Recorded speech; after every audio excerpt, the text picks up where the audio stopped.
hour. Question number 16, Dr. Dinesh Sharma. Dr. Dinesh Sharma.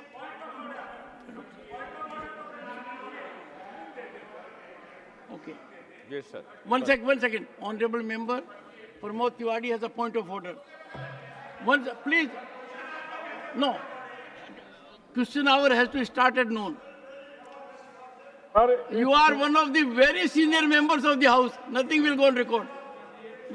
238(3) sir 238 संसद की सभाओं या किसी अन्य राज्य विधानमंडल दल के आचरण या कार्रवाई के विषय में छोपकारी पदवी का प्रयोग नहीं होगा।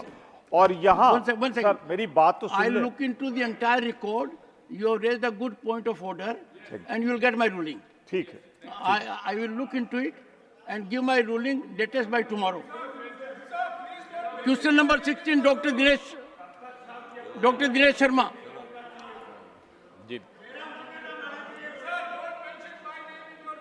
प्रश्न 216। Honorable Minister.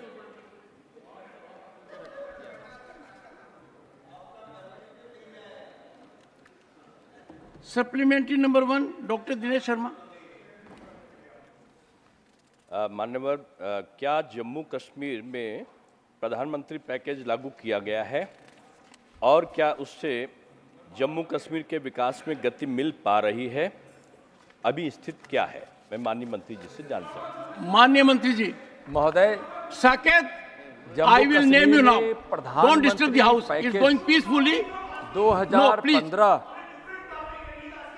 I will request the floor leader to control the member. और इसके तहत भारत सरकार के 15 मंत्रालयों द्वारा 58,477 करोड़ का प्रावधान कर वहाँ के विकास को गति दिया जा रहा है और उसमें 53 परियोजनाओं को चालू किया गया।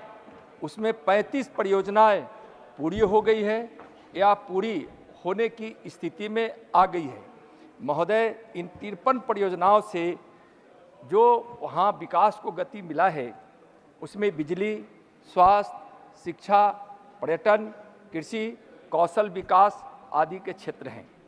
महोदय, विकास पैकेज न केवल तत्काल ज़रूरतों को ही पूरा कर रहा है बल्कि क्षेत्र में सतत विकास और स्थिरता का आधार भी बन रहा है।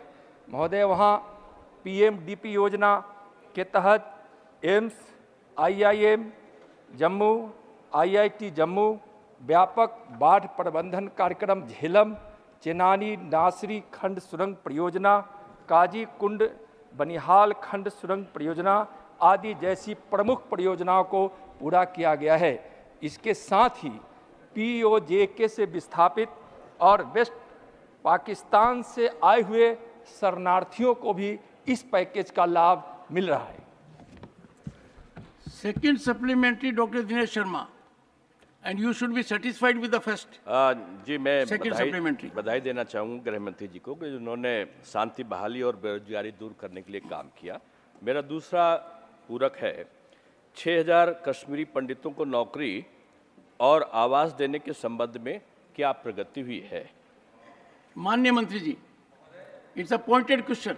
जी महोदय, यह दुर्भाग्य रहा है कि एक समय में वहाँ कश्मीर में हिंदुओं को प्रताड़ित इतना किया गया, इतनी आपराधिक घटनाएं हुई, हत्याएं भी बड़ी तादाद में हुई, आगजनी हुई, महिलाओं के साथ बलात्कार हुए और एक साजिश के तहत जिनको वोट से मतलब था, जिन्होंने घिनौनी राजनीति को आधार बनाया, वैसे लोगों के कारण वहाँ के हिंदुओं का कश्मीरी पंडितों का पलायन हुआ था। और वैसे जो इनका क्वेश्चन है 6,000 ट्रांजिट आवास वहाँ महोदय बनाए गए हैं। कश्मीर में PM पैकेज के तहत लगे कश्मीरी विस्थापित सरकारी कर्मचारियों को समायोजित करने के लिए भारत सरकार ने 2015 के दौरान कश्मीर घाटी के विभिन्न जिलों में 6000 ट्रांजिट आवास के निर्माण को भी मंजूरी दी है। निर्माण की वर्तमान स्थिति है, निर्मित किए जाने वाले फ्लैटों की संख्या कुल 6000 है, पूर्ण किए गए फ्लैटों की संख्या 2088 है। शेष फ्लैटों के निर्माण का कार्य प्रगति पर है। महोदय, जहाँ तक इन्होंने नौकरी की बात की है, तो कश्मीर घाटी में कश्मीरी विस्थापित कश्मीरी पंडितों और हिंदुओं की वापसी और पुनर्वास की सुविधा के लिए पीएमडीपी 2015 के तहत भारत सरकार ने कश्मीरी विस्थापितों के अतिरिक्त 3000 पदों को सृजित की थी। अब तक उस कुल 6000 पदों में से 5724 पदों के लिए उम्मीदवारों की नियुक्ति कर दी गई है और शेष 276 पद पर पूरे किए जा रहे हैं। महोदय, तो इस प्रकार से वहाँ पूरा का पूरा वहाँ ख्याल रखा जा रहा है, उनका पुनर्वास हो, उनको नौकरी मिले, शांति बहाल है। वहाँ उस स्थिति में लोग वापस हो रहे हैं, उनका मनोबल बढ़ा है और आज हम यह कह सकते हैं कि हम जो भी व्यक्ति विस्थापित हुए हैं, आने वाले भविष्य में उनको हम वहाँ पुनर्वास और नौकरी देने का काम करेंगे। Dr. Fozia Khan, please. Thank you. Honorable members, if you have carefully gone through the reply, I'm sure you will be happy to note. I don't want to reflect on details. Last year, we had 2 crore tourists, earlier 2 crore, and this time before June, as per the reply, we have crossed already halfway mark. Dr. Fozia Khan. Sir, before I ask my question, I would like to draw your attention to the digital dashboard here, sir, that we are not getting any replies to the questions here on the dashboard. So we should see the replies before we ask a supplementary. So regarding this question, the minister has said that the tourism sector has grown, but I would like to point out that it has remained unregulated. One second, honorable member. I myself check, and the replies are loaded. They are loaded, ma'am. You only have to operate it. All are loaded. Otherwise, how would I know? No, sir, it's not there on my dashboard. Doesn't matter. Just have a cup of coffee with me in my chamber. Things will be sorted out, and you're supplementary now. All right, sir. Thank you. Yes, Sir, Dr. Fozia Khan. Sir, my question is that tourism remains unregulated, and such unregulated tourism in an ecologically fragile ecosystem, sir, has resulted in increasing pollution in water bodies, generation of huge amounts of waste and greenhouse gases like carbon dioxide. What measures are being taken to ensure sustainable tourism development in the region? Is the government planning to develop a specific eco-tourism policy in the Union Territory based on sustainable models, sir? माननीय मंत्री जी। महोदय, मैं बताना चाहूँगा 2023 में 2,11,00,000 पर्यटक गए हैं और सफाई की, स्वच्छता की पूरी व्यवस्था की जा रही है, शांति का माहौल है, तभी आज कई गुना पर्यटकों की संख्या वहाँ बढ़ी है और स्वच्छता का पूरा ख्याल रखा जा रहा है। अभी हम थोड़े दिन पहले गए थे, श्रीनगर में और आसपास के कई ज़िलों में गए थे, पूरी तरह से वहाँ पर्यटकों का ख्याल रखा जा रहा है। सर, वहाँ इसके माध्यम से स्वच्छता के माध्यम से जो कार्यक्रम वहाँ हमारे चल रहे हैं, वहाँ पूरा पर्यावरण का भी ख्याल रखा जा रहा है। स्वच्छता अभियान के लिए जम्मू कश्मीर प्रशासन लगी है और गृह मंत्रालय ने भी उसको स्पष्ट रूप से निर्देश दिया है। लेकिन माननीय महोदया का जो क्वेश्चन है, उससे तो यह भाव उत्पन्न हो रहा है कि शायद यह जम्मू कश्मीर के पर्यटन को बढ़ावा नहीं देना चाहती हैं। क्या यह चाहती है कि वहाँ पर्यटक नहीं जाएं, इसलिए वहाँ कह रहे हैं महोदय? वो तो और नहीं महोदय, जो उनका भाव है, जो नहीं मंत्री जी महोदय, वहाँ इस प्रकार से जो पर्यावरण पर इसके संभावित प्रभाव का आकलन करने के लिए पर्यटन से संबंधित विकास योजनाओं को मंजूरी देने से पहले गहन पर्यावरण प्रभाव विश्लेषण किया जाता है महोदय। व्यापक नियामक ढांचे और विनियम पर्यटन विकास की दिशा तय करते हैं।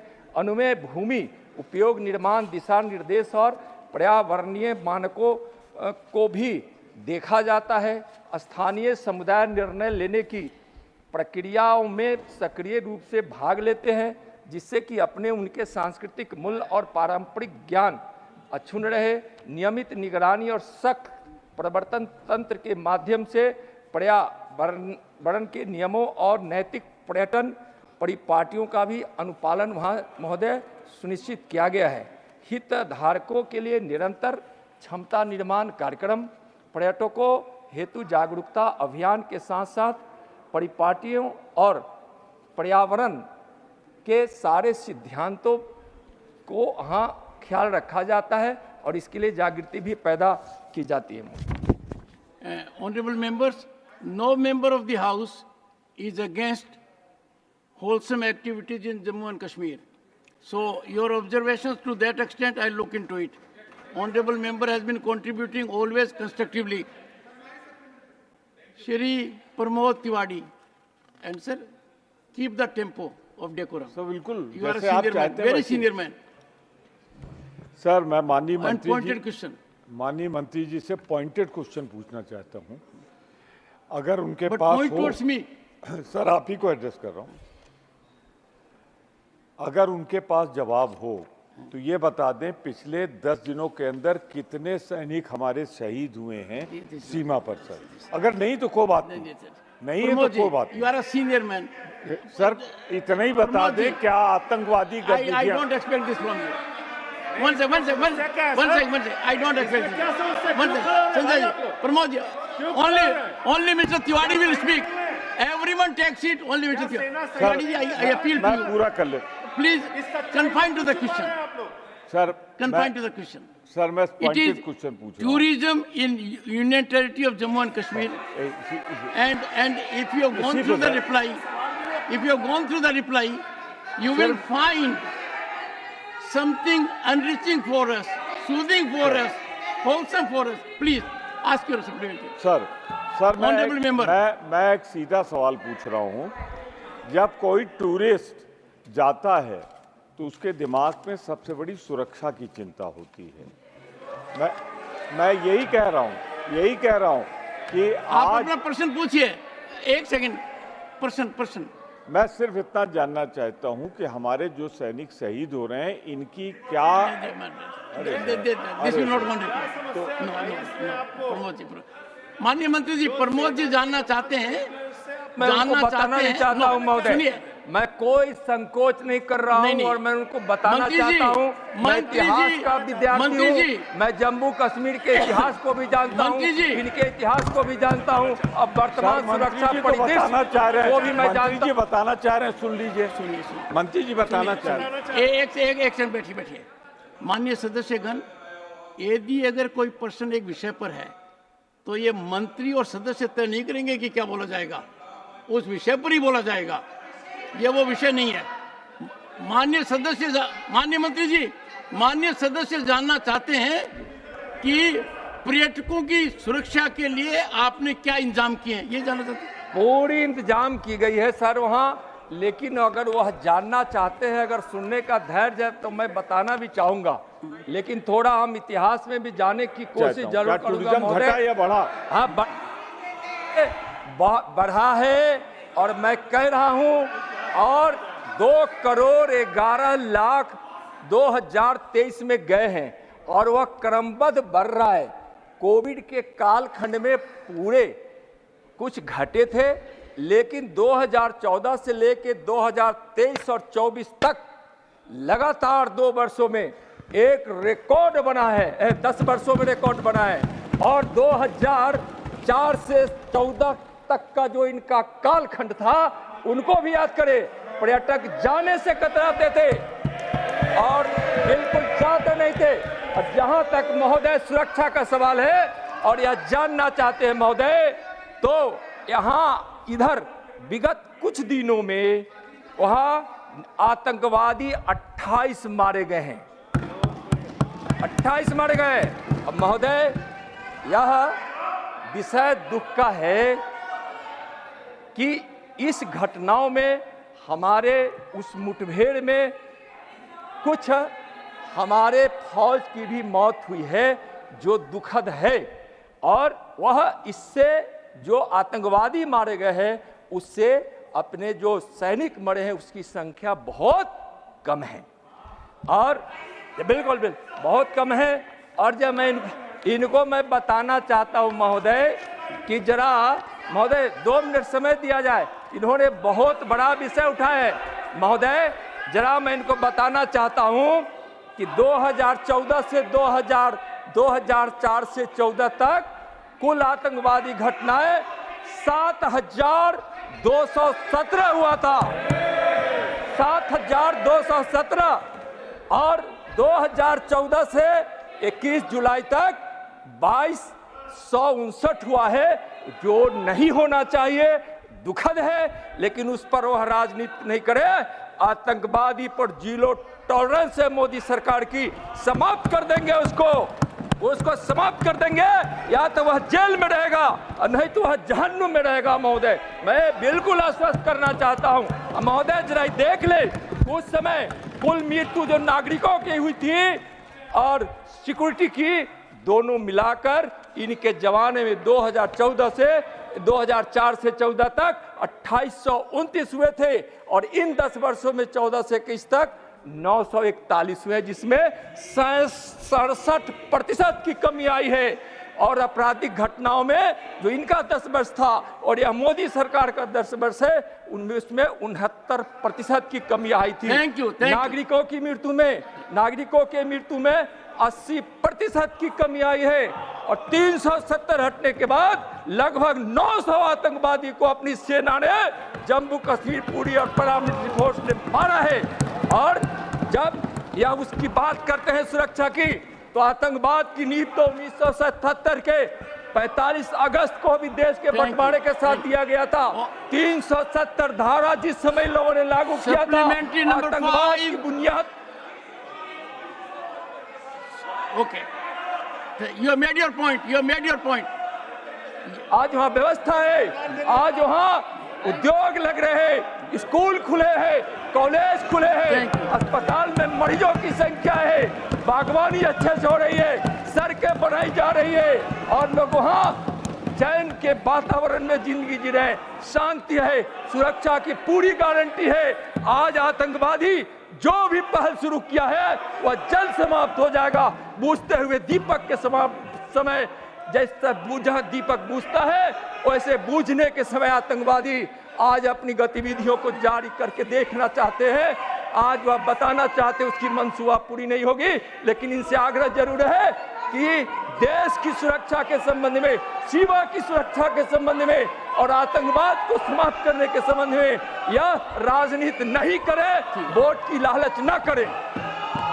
Shri Praful Patel, one second. Shri Praful Patel, one second. Shri Praful, one second. No. Take your seat. I have to act as per rules. Please take your seat. Shri Praful Patel. Sir, I have no doubt. One second. I have no doubt every member of this house and the entire country is with our armed forces. We are in one voice with them. Mr. Praful Patel. One second. Praful Patel. Sir, the question is related to tourism. So yes, let us lower the temperature of the house like the beautiful weather of Kashmir. I have already asked the air conditioning to little go lower so that we are cooler. Yes. Your suggestion should have come early in the morning. It is slightly late. Sir, but don't generate more heat now. Sir, the question, am I right, sir? Question is related to tourism, and therefore I will restrict myself to tourism. I'm so happy. So I will not increase the temperature of the house by asking anything else. Okay, okay. Sir, my only, question and some suggestions. Question is that after Suggestions will come during budget speech. After the and reply- question will come now. After the 2 crore tourist numbers of last year, which is a very satisfying and a good number, we should all be very happy and proud that Kashmir is receiving more than 2 crore tourists in a year, which helps the economy of Kashmir, Jammu and Kashmir, and it is good for the people of Kashmir. After all, they are our citizens, they are patriotic as much as any other Indian. And your supplementary- Therefore, it is our duty and the government of India's duty to see that tourism increases in Kashmir and Jammu and Kashmir. मेरा question ये है कि article 370 के रद्द होने के बाद हमारे वहाँ पर ज़मीन खरीदना या और लोगों को वहाँ पर बसना ये अब संभव हो चुका है। फिर भी आज जब हम वहाँ कश्मीर में 2 करोड़ से 4 करोड़ या कितनी भी मात्रा में टूरिज़्म बढ़ाना चाहते हैं, तो हमको वहाँ पर हर श्रेणी के होटलों की ज़्यादा आवश्यकता होगी। और दूसरी ओर हमको वहाँ पर्यटन बढ़ाने के लिए वहाँ के बहुत सुंदर सुंदर जो नैसर्गिक जगहें हैं, वहाँ जाने के लिए गडकरी जी के माध्यम से और अच्छे सड़कों की ज़रूरत है। अब ये दोनों जो ज़रूरत है, इसके मामले में भारत सरकार निश्चित बहुत कदम उठा रही है, इसमें मुझे कोई शक नहीं है। लेकिन हमको होटल वहाँ ज़्यादा बने, हर श्रेणी के होटल बने और सहजता से बने और अच्छी सड़कें बने, इसके लिए सरकार की ओर से क्या उनके कदम उठाए जा रहे हैं, क्या राय है, मैं जानना चाहता हूं। माननीय मंत्री जी। महोदय, पर्यटन को बढ़ावा देने के लिए सरकार अनेकों कदम उठाई है। जैसे एक तो नीतिगत पहल की है, home stay paying guest house भी का प्रावधान किया गया है, हाउस बोट को भी किया गया है। सीमावर्ती, जैसा कहना है इनका, सीमावर्ती गांव में भी पर्यटन की सुविधा वहां उपलब्ध कराई गई है। वहां गुलमार्ग डंडोला, जैसे कह रहे हैं कि कुछ प्रमुख जो चिन्हित क्षेत्र है, गुलमार्ग डंडोला में वहां 8,54,496 पर्यटक पहुंचे हैं। और आमदनी की भी बात कर रहे थे, वहां 91 करोड़ 2023 में, और अब वहाँ 10,13,458 पर्यटकों द्वारा 108 करोड़ राजस्व की प्राप्ति वहाँ की गई है।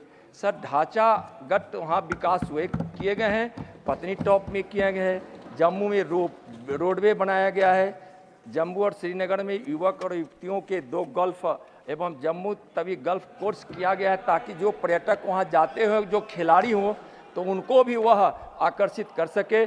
प्रधानमंत्री पैकेज योजना के तहत वहाँ स्वदेश। He is replying correctly. Sir, Dr. John उन्होंने कहा कि बढ़ावा के लिए minister is कर रहे हैं। responding pointedly. Listen to him. Use it. Yes, go ahead. आखिर सब इन्हीं सब, और वहाँ कई राजमार्ग बन रहे हैं, टनल लगभग कंप्लीट है, जिससे कि काफ़ी दूरी वहाँ कम होगी। वहाँ जम्मू और कश्मीर में वहाँ पर्यटन के लिए अनेकों सम्मान प्राप्त हुए हैं।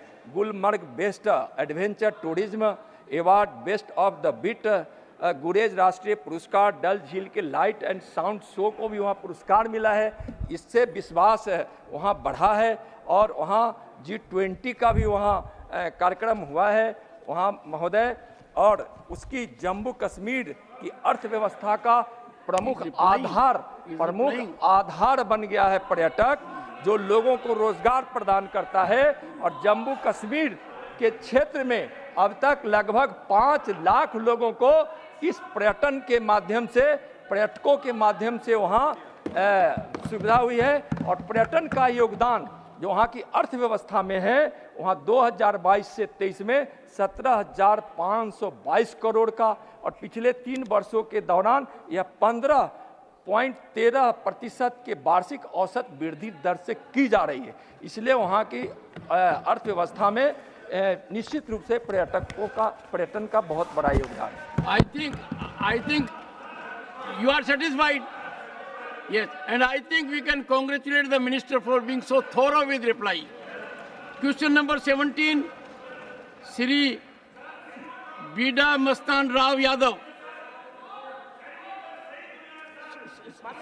Sri, I don't appreciate this. I don't appreciate this. Nothing will go on record. Honorable member, don't force me. Don't force me. Please don't force me. This is not the way. You are in you are in upper house. Always remember this. The world is looking at us. Shri Bida Mastan Rao Yadav. Question number 17. Honorable Minister. First supplementary, Shri Bida Mastan Rao Yadav. Yes, sir. Thank you for giving me opportunity, sir.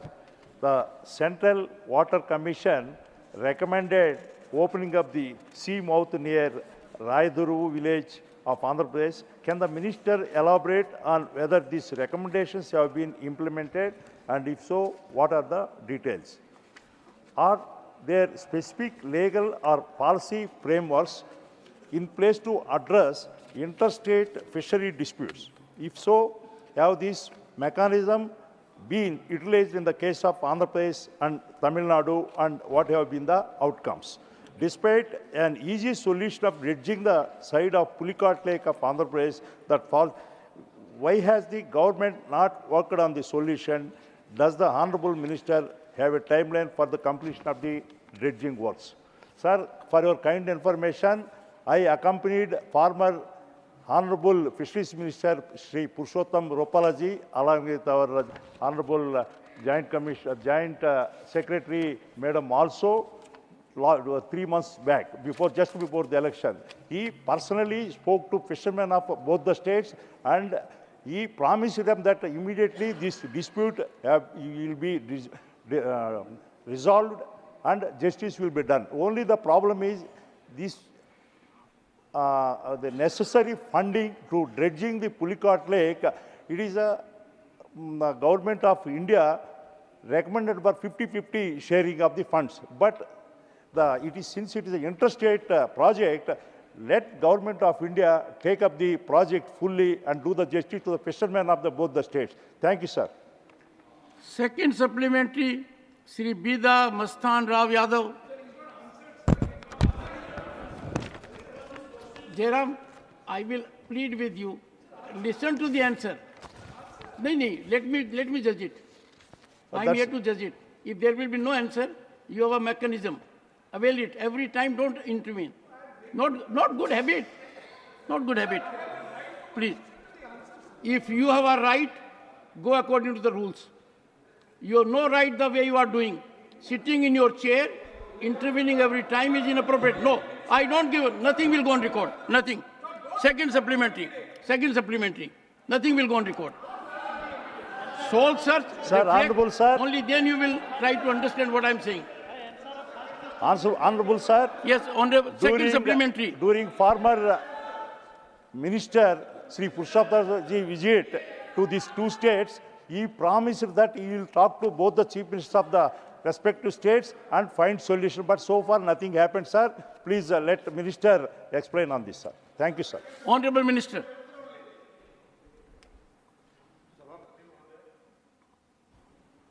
माननीय सदस्य ने जो आंध्र प्रदेश और तमिलनाडु के बीच सीमा का विवाद है और आंध्र प्रदेश के मछुआरे कभी तमिलनाडु चले जाते हैं, कभी तमिलनाडु के मछुआरे आंध्र प्रदेश के बाउंड्री में आ जाते हैं, ये विवाद बहुत पहले से चल रहा है, 2019 से चल रहा है। पहले जोनल लेवल पर एक कमेटी थी, साउदर्न जोनल कमेटी। उस कमेटी के अंदर इन विवादों पर चर्चा होती थी और उसका निराकरण होता था, जिसमें सभी राज्य उसमें शामिल रहते थे। इसकी कई बैठकें हुई, 27 सितंबर 2019 को हुई, फिर 28 मई 2022 को हुई, फिर 3 सितंबर 2022 को हुई, और उसके बाद गृह मंत्रालय के परामर्श पर एक रीजनल फिशरीज मैनेजमेंट कमेटी का निर्माण हुआ। और यह निर्माण होने के बाद 29 मार्च 2023 को इसका निर्माण हुआ और उसके बाद regional fisheries committee management committee के 3 जोन में बांटे गए और उस तीनों जोन के लिए वेस्टर्न, ईस्टर्न और साउदर्न 3 RFMC कमेटियां बनाई गई।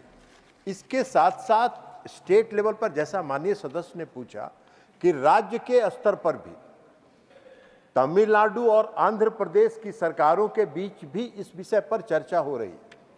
आंध्र प्रदेश की सरकार ने तमिलनाडु की सरकार को लिखा और तमिलनाडु की सरकार के निर्देश और उन दोनों की सहमति से कई जिलों में कलेक्टर्स की अध्यक्षता में दोनों राज्य के अधिकारियों की समिति बनी और उस समिति में इन सारे विवादों पर चर्चा हो रही है। ये सत्य है। और उसके अलावा मंत्रालय की तरफ से लगभग 1 लाख फिशिंग वेसल्स हैं, जिसमें अब ट्रांसपॉन्डर में जियो फिशिंग की भी सुविधा है। जैसे ही कोई मछुआरा अपने राज्य की बाउंड्री को क्रॉस करता है, वो सिग्नल देता है और उसको, लेकिन उसके बावजूद भी विवाद है और उस विवाद का निराकरण रीजनल फिशरीज मैनेजमेंट कमेटी के स्तर पर किया जा रहा है।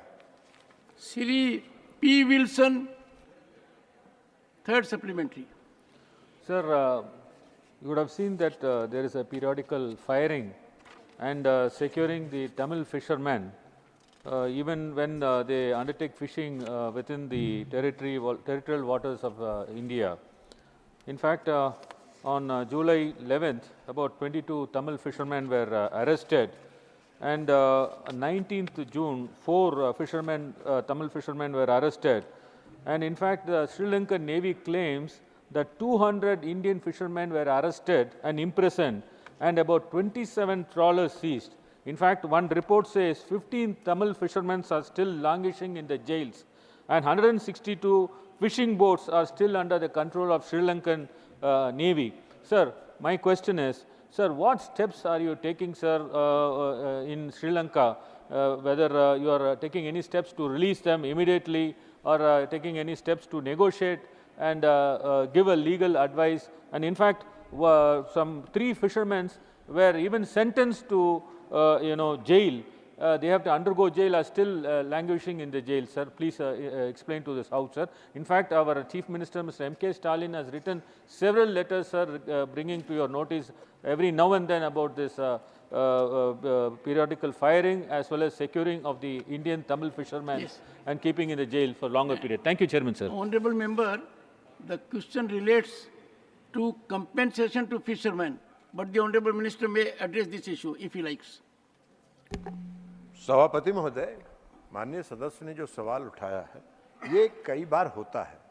हमारे मछुआरे श्रीलंका के सीमा में चले जाते हैं, श्रीलंका के मछुआरे हमारी सीमा में चले आते हैं, लेकिन इन विवादों पर ज्वाइंट वर्किंग ग्रुप है जो श्रीलंका के साथ बातचीत करके इन समस्याओं का समाधान समय समय पर होता रहता है। वर्तमान मामले पर भी ज्वाइंट वर्किंग कमेटी इस पर विचार करेगी। वो विदेश मंत्रालय के अधीन ये सारे ज्वाइंट वर्किंग कमेटी है, ग्रुप है, जो बनके इस पर चर्चा करती रहती है और जो माननीय सदस्य सवाल उठा रहे हैं उसको जरूर ज्वाइंट वर्किंग कमेटी जो है वह भी इसका नोटिस लेगी। Fourth supplementary Shrimati Sulata Dev. Thank you so much sir. मैं उड़ीसा से बिलोंग्स करती हूँ। 430 किलोमीटर हमारी उड़ीसा की कोस्ट लाइन है। जो मछुआरों के बारे में बात की जा रही है, मैं आपके माध्यम से माननीय मंत्री जी से ये जानना चाहती हूँ कि जो प्रधानमंत्री मत्स्य संपदा योजना में ट्रांसपोंडर लगाने के लिए 1 लाख ट्रांसपोंडर का व्यवस्था है, उसमें से कितने उड़ीसा में जो कोस्टल लाइन में कितने मछुआरों को वेसल्स में वो ट्रैकिंग डिवाइस लगाने के लिए मिला है और कितने जो ऐसे मछुआरों की जो ट्रेडिशनल वेसल्स है उसको अपग्रेडेशन के लिए कितना पैसा मिला है? मैं to the point answer sir आपके माध्यम से माननीय मंत्री जी से जानना चाहती हूँ। Thank you. जय जगन्नाथ। माननीय मंत्री जी। माननीय सभापति महोदय, माननीय सदस्य ने बहुत अच्छा सवाल पूछा है। मत्स्य उत्पादन के क्षेत्र में मत्स्य उत्पादन के क्षेत्र में आदरणीय प्रधानमंत्री नरेंद्र मोदी जी की सरकार ने पिछले 10 वर्षों में जो उपलब्धता हासिल की है और जिस प्रधानमंत्री मत्स्य संपदा योजना की बात वो कह रही हैं माननीय सदस्य, उसने उस उत्पादन के क्षेत्र में क्रांति लाने का काम किया। महोदय, मैं अगर आपको बताऊं कि 1950 से लेके 1951 से लेके 2013 के अंत तक जो इस देश का मत्स्य उत्पादन था वो लगभग 61.36 लाख टन था और 14 से लेके 23 तक हमारा मत्स्य उत्पादन 121.12 लाख टन हो गया है, जो दोगुना के बराबर है। और यह क्रांतिकारी कदम प्रधानमंत्री नरेंद्र मोदी जी के नेतृत्व की वाली सरकार ने जो मत्स्य के उत्पादन को कृषि के साथ जोड़ा, उसका परिणाम है कि आज इतने बड़े पैमाने पर आज सभापति महोदय हम 63,000 करोड़ रुपए का सालाना एक्सपोर्ट कर रहे हैं मछली का पूरे विदेशों में। विश्व में आज हमारा दूसरा स्थान है मत्स्य उत्पादन के क्षेत्र में। और जो 1 लाख वेसल्स पर जो ट्रांसपॉन्डर के पर जो सिग्नलिंग सिस्टम की बात उन्होंने की है, उड़ीसा के बारे में उनको जानकारी उपलब्ध कराया जाएगा कि उड़ीसा में इसने कितने हैं transponder. Shri Saket Gokhale, 5th supplementary. Thank you, sir. This question pertains very specifically to the subject of compensation for traditional farmers. Right. उन्होंने कश्मीरी पंडित बोला टूरिज्म पे, लेकिन आप मुझे रोकते हैं हमेशा। ठीक है सर, कोई बात नहीं। Please confine to your supplementary, you will get a good answer. You not even let me finish, sir. आप बिना टॉपिक बोल देते हैं मुझे। You talked of Kashmiri Pandit, please. हाँ, please. Anyway, my question. In 2019, I'll introduce in 2 sentences. The United States banned imports of wild-caught shrimp from India. This ban has been in place for the last 5 years now. Due to this, fishermen across the coastal areas, especially of southern and eastern India, they are forced to sell their shrimp, wild-caught shrimp, to other countries at much lower prices. So my question is, what steps is the ministry taking to compensate fishermen who have been affected by the 5-year-long shrimp ban that has been imposed by the United States? Thank you, sir. It's a very unique concept of compensation. Honorable Minister may respond. Sir, ये जानना चाहे हमारा जो shrimp है, आज जो हम fees का जो एक्सपोर्ट कर रहे हैं उसमें मैक्सिमम हिस्सेदारी श्रिम्प का है और श्रिम्प की हिस्सेदारी ही हमारे एक्सपोर्ट को बढ़ा रहा है। लेकिन वैल्यू एडिशन श्रिम्प को हम विदेशों में एक्सपोर्ट करें, इसके लिए भी कार्रवाई हो रही है और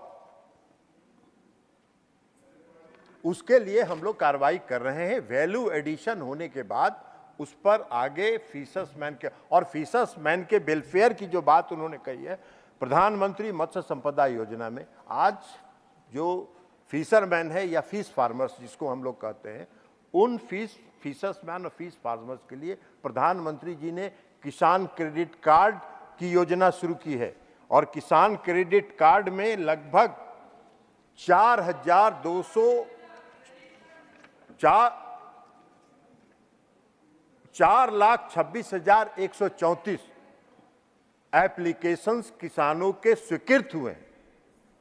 केसीसी के लिए 2477.95 करोड़ रुपया रिलीज किया जा चुका है किसान क्रेडिट कार्ड से किसानों के फिशर्समैन के लिए। उनके लिए जो आकस्मिक परिस्थिति में उन दुर्घटनाएं होती थी उसको बीमा कवर से भी आदरणीय प्रधानमंत्री जी ने उसको जोड़ने का काम किया है फिशर्समैन को। ये बहुत बड़ा फिशर और ये सारे काम आदरणीय प्रधानमंत्री नरेंद्र मोदी जी ने जो शुरू किया है उसका परिणाम है, उसी का परिणाम है कि हमारा मछली उत्पादन बढ़ रहा है। Question number 18, doctor Sikandar Kumar. Doctor Sikandar Kumar. Honourable minister. माननीय सभापति महोदय, विवरण सदन के पटल पर रख दिया गया है। Supplementary number 1, doctor Sikandar Kumar. धन्यवाद सर। मैं आपके माध्यम से माननीय सहकारिता मंत्री जी से ये जानना चाहता हूँ कि हिमाचल प्रदेश की सहकारी संस्थाओं और समितियों के उत्थान और सशक्तिकरण के लिए मंत्रालय ने क्या कदम उठाए हैं। दूसरा, सहकारिता मंत्रालय द्वारा सहकारी हिमाचल प्रदेश की और देश की प्राइमरी एग्रीकल्चर कोऑपरेटिव सोसाइटी के उत्थान के लिए मंत्रालय ने क्या कदम उठाए हैं। धन्यवाद। माननीय मंत्री जी। माननीय सभापति महोदय, सहकारिता मंत्रालय ने हिमाचल प्रदेश के सहकारी संस्थाओं और समितियों के लिए उनका उत्थान और सशक्तिकरण के लिए बहुत सारे कदम उठाए हैं।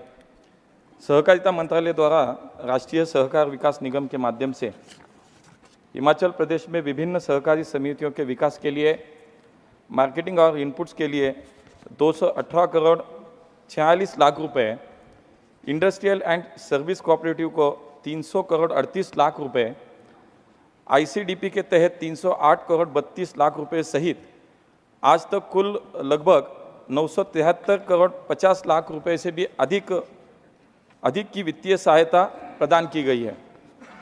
सहकारिता मंत्रालय की केंद्रीय प्रायोजिक परियोजना पैक्स कंप्यूटराइजेशन के तहत हिमाचल प्रदेश से 870 पैक्स के प्रस्ताव स्वीकृत किए गए हैं।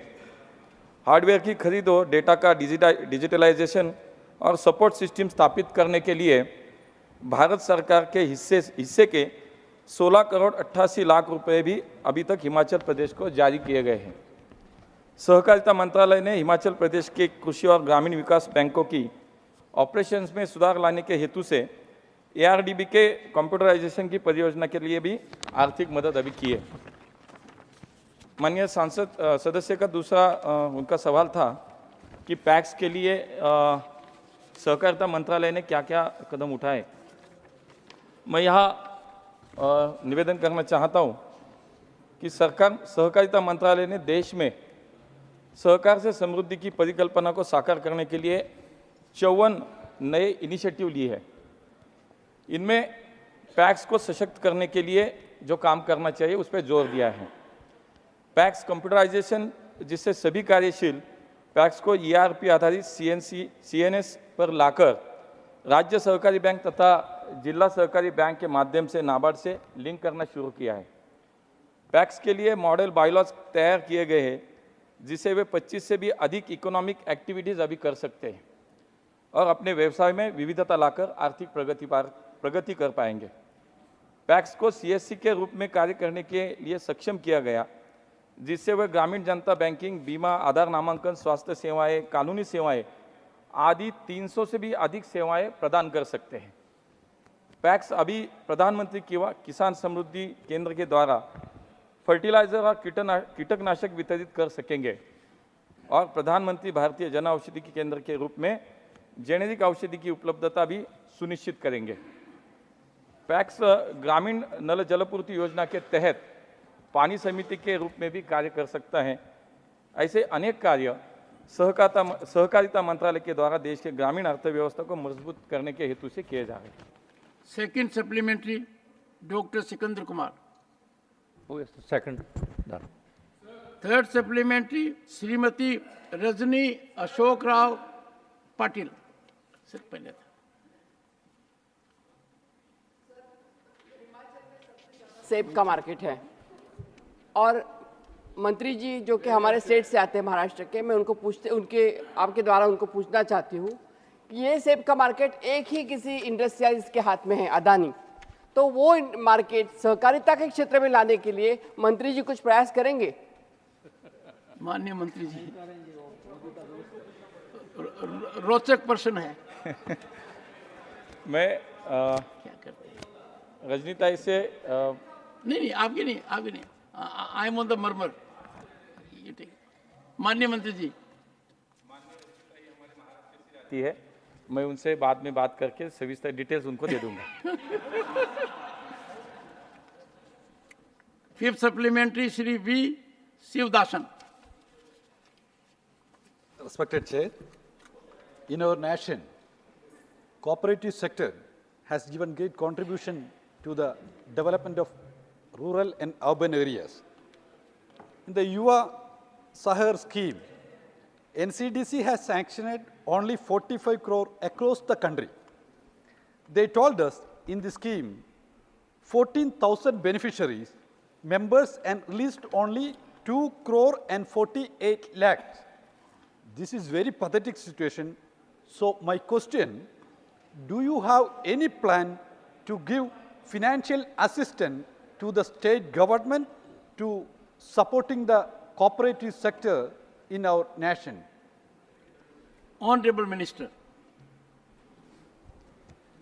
सहकारिता मंत्रालय द्वारा 54 नई पहले जिस पे हम काम कर रहे हैं, मुझे लगता है कि उस हेतु से सहकारिता के माध्यम से हर एक क्षेत्र जो है उसमें अलग अलग 54 पहले जो है उससे बैंक हो, उससे पैक्स हो, डेयरी हो, फिशरीज हो आदि सभी क्षेत्रों को सक्षम करने के लिए एक योजना बनाई गई है। उसमें बहुत सारे कुछ यहाँ पे डिटेल्स है। मुझे लगता है कि ये बहुत बड़ी विस्तृत उस पर बात करनी पड़ेगी, तो मैं ये मेरे पास अभी है, मैं पटल पे भी रखता हूँ और आपको भी sorry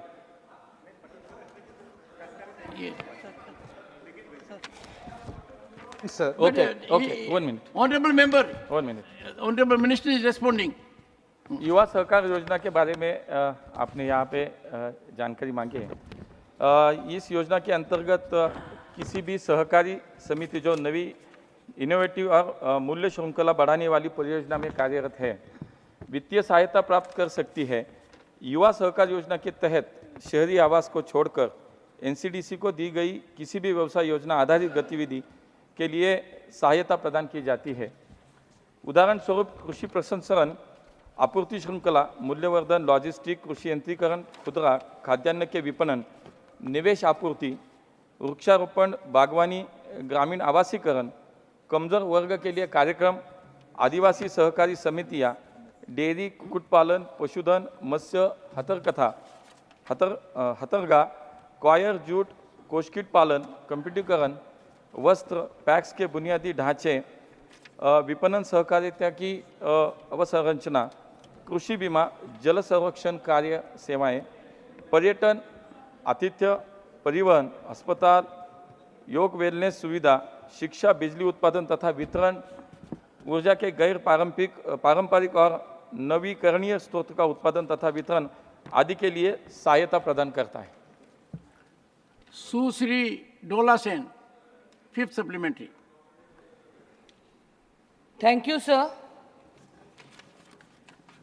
I want to know from the Honorable Minister that whether there is any statistics or data of the Union Government that through the Cooperation Ministry and NCDC too, how many has become independent to run the show in the last 5 years? Honorable member, the question is Yuva Sahakar scheme in Himachal Pradesh. So you have to confine to that. ठीक है, हिमाचल प्रदेश का data ही दे दीजिए ना, कोई बात नहीं। Quick response. Honorable Minister. माननीय सदस्य को मैं यहाँ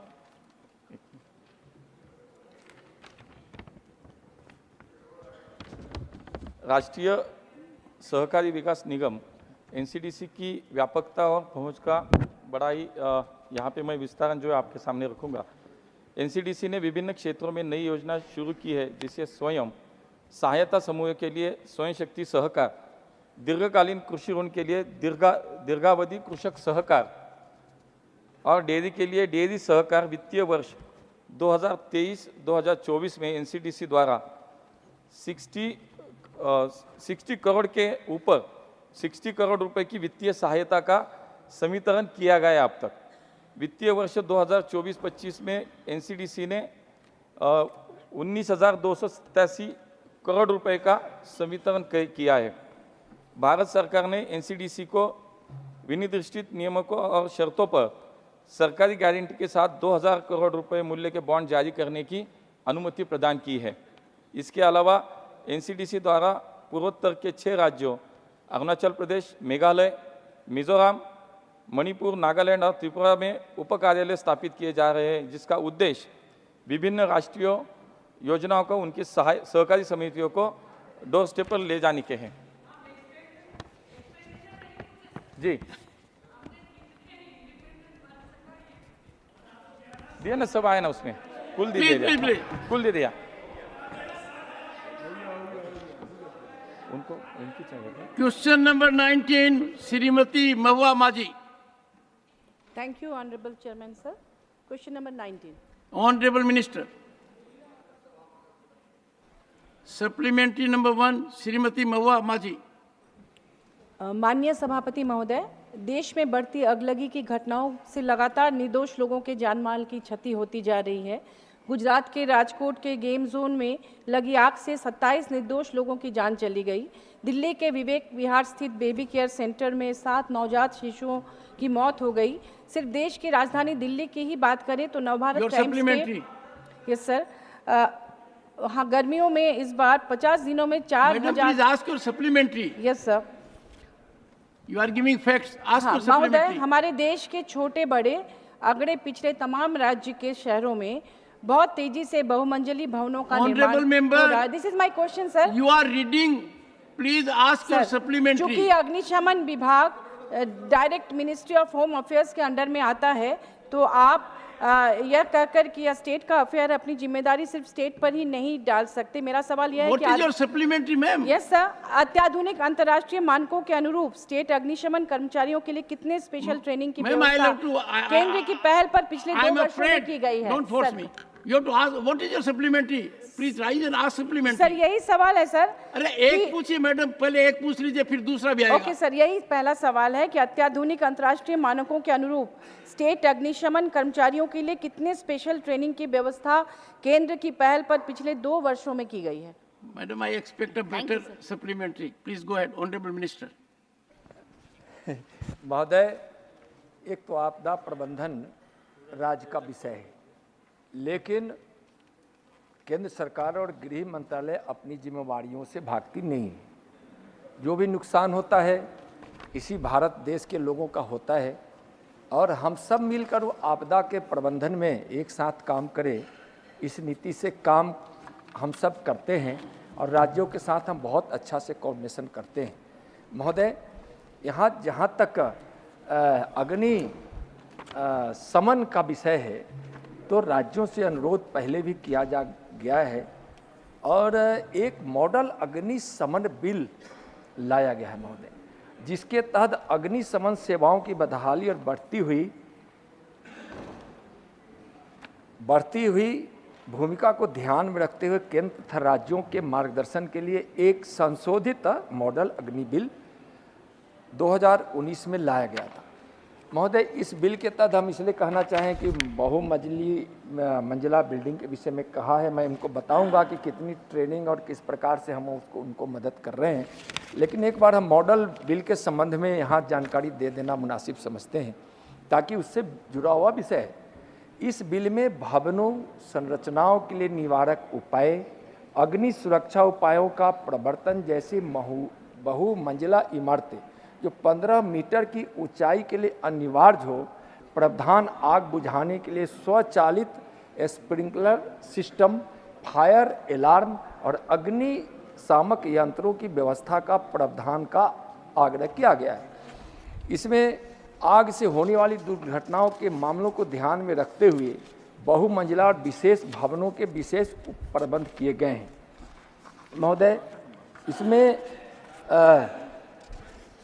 नागपुर में भारत सरकार ने, गृह मंत्रालय ने एक NFSC ट्रेनिंग सेंटर है हमारा यहाँ, जो पिछले 5 वर्षों में 2274 अग्निशमन सेवाओं अधिकारियों को प्रशिक्षित किया है और 1372 बीटेक इंजीनियर तैयार किए हैं। पिछले 5 वर्षों में प्रशिक्षण पाठ्यक्रमों और डिग्री कार्यक्रमों में भागीदारी भी बढ़ाई है। विवरण सर अलग अलग है, बीटेक का, डिविजनल अधिकारी का, स्टेशन अधिकारी का और बाह्य एसओ एवं उप अधिकारियों का जो टेबल है, हम टेबल आपको हम सब महोदय प्रस्तुत कर देंगे। और इसमें लेकिन महोदय जो अग्निशमन के मॉडल बिल हैं, उसमें अभी तक 10 राज्यों ने अपनाया है और इसमें 17 राज्य इस प्रक्रिया में आ गए हैं। लेकिन जहां से माननीय महोदया हैं वह झारखंड राज्य अभी तक तो इस पर एक कदम भी नहीं बढ़ाया है। तो इनसे आग्रह है कि अपनी राज्य सरकार से एक बार इस अग्निशमन मॉडल बिल को ध्यान में रखते हुए वहाँ अग्निकांड से कोई नुकसान न हो, इसलिए वहाँ मॉडल बिल को वह अपनाए, ये आग्रह है। और माननीय गृह मंत्री जी भी खुद इसके लिए कई बार आग्रह कर चुके हैं। 2023 में जो बैठकें हुई थी इसमें भी उन्होंने आग्रह किया था और 2023 के वह 6 में बैठक हुई थी, 6वें माह में, 7वें माह में 2023 में फिर बैठक हुई जिसमें सभी मुख्यमंत्री वहाँ इससे जुड़े थे। तो महोदया से निवेदन है कि एक बार अपने प्रांत को मॉडल अग्निशमन बिल को अपनाने का, उसके प्रावधानों में आने की कृपा करें। सेकंड सप्लीमेंट्री श्रीमती महुआ मांझी। सर, सवाल यही था कि दुर्घटना कम करने हेतु उच्च स्तरीय बैठकें कब कब हुई हैं, इसका डिटेल दिया जाए। Thank you. पूछ रही हैं तो बहुतों बार बैठकें हुई हैं और इसके लिए एक बार घटनाओं में कमी आए, आपदा प्रबंधन ठीक से हो, इसलिए माननीय प्रधानमंत्री जी ने 10 सूत्री एजेंडा 2016 में नई दिल्ली में आयोजित आपदा जोखिम न्यूनीकरण पर एशियाई मंत्री स्तरीय सम्मेलन में उन्होंने जो एजेंडा दिया था उस पर साल में हम कई बार बैठते हैं, कई स्तरीय बैठते हैं। हम मंत्री स्तर पर भी बैठते हैं वहाँ और हमारे सचिव भी बैठते हैं और जो घटना कम करने के लिए प्रधानमंत्री जी ने जो सूत्र दिए थे वह सर्वसमावेशी एजेंडा है जिसमें महिलाओं की सहभागिता, उसके बाद जो लोकल अपने पास संसाधन है उसका डेटा, समय पर उस डेटा का उपयोग, आपदा मित्र 1 लाख को ट्रेनिंग के लिए लिया गया था जिसकी ट्रेनिंग लगभग पूरी हो गई है और हम यहाँ अलर्ट सिस्टम रखे हैं जो कॉमन अलर्ट सिस्टम है जो निश्चित रूप से आपदाओं को पहले अलार्म करता है और उस पर हम काम करते हैं। सर, न्यूयॉर्क में संयुक्त राष्ट्र जलवायु, चूँकि पूरी आपदा पर पूछी है इसलिए मैं बोल रहा हूँ, सिर्फ अग्निशमन पर उन्होंने नहीं पूछा है। जलवायु कार्रवाई शिखर सम्मेलन में प्रधानमंत्री जी द्वारा आपदा प्रतिरोधी संरचना संगठन CDRI का शुभारंभ भी किया गया। अब तक 39 देश और 7 अन्य संगठन इसके सदस्य बने हैं जो भारत की आपदा प्रबंधन और दृष्टिकोण के संबंध में एक बड़ी उपलब्धि है। यहाँ महोदय राष्ट्रीय रिमोट सेंसिंग सेंटर द्वारा अधिक और कम बाढ़ वाले क्षेत्र का एटलस जारी किया गया है। चक्रपात जोखिम समन और मोचन के लिए एक वेबसाइट आधारित डायनेमिक कंपोजिट रिस्क एटलस एवं डिसीजन सपोर्ट सिस्टम और विकसित किया गया है। गृह मंत्रालय के तहत स्टैंडिंग फायर काउंसिल की बैठक हर साल की जाती है जिसमें सभी राज्यों के अध्यक्ष भाग लेते हैं। जो फाइटर के अध्यक्ष, फायर से संबंधित संस्थाएं हैं वो सब इसमें भाग लेते हैं। महोदय, मैं इनको जरूर कहना चाहूँगा कि जो सिस्टम यहाँ अपनाया गया है उसमें जो बहुत सारे उपलब्धियाँ हम लोगों को प्राप्त हुई है और सरकार ने इसके लिए आपदा प्रबंधन कम हो इसलिए उसके प्रबंधन में राशि को भी, वित्त को भी महत्व दिया है। Thank you. एक श्री संजय सिंह महोदय, last you have given a very comprehensive answer, very comprehensive answer. Sir, आपने अलाउ कर दिया सर। सर, मैं माननीय मंत्री जी से पूछना चाहता हूं। अब संजय सिंह जी को। सर, ठीक, अब संजय सर, माननीय मंत्री जी से मैं आपके माध्यम से पूछना चाहता हूं। उन्होंने कहा कि अग्निशमन राज्यों का विषय है। 28 राज्यों का ब्यौरा माननीय मंत्री जी ने दिया है। क्या देश की राजधानी दिल्ली में नागरिक नहीं रहते? क्या देश की राजधानी दिल्ली में अग्निशमन सेवा के लिए आपकी ओर से कोई सहयोग की जरूरत नहीं है? माननीय मंत्री, क्या आप दिल्ली के नागरिकों को नागरिक नहीं समझते? पहले ही कहा हूं कि अपनी जिम्मेवारी से भागते नहीं हैं, लेकिन यह राज्य का विषय है और उसको हम सहयोग करते हैं। अभी 5,000 सर सहयोग कैसे करते हैं राज्यों को मैं बताना चाहता हूं। अभी वही मैं बता रहा था कि किस प्रकार से 33,581 करोड़ के वित्तीय प्रावधान को बढ़ाकर 109 गुना किया गया महोदय।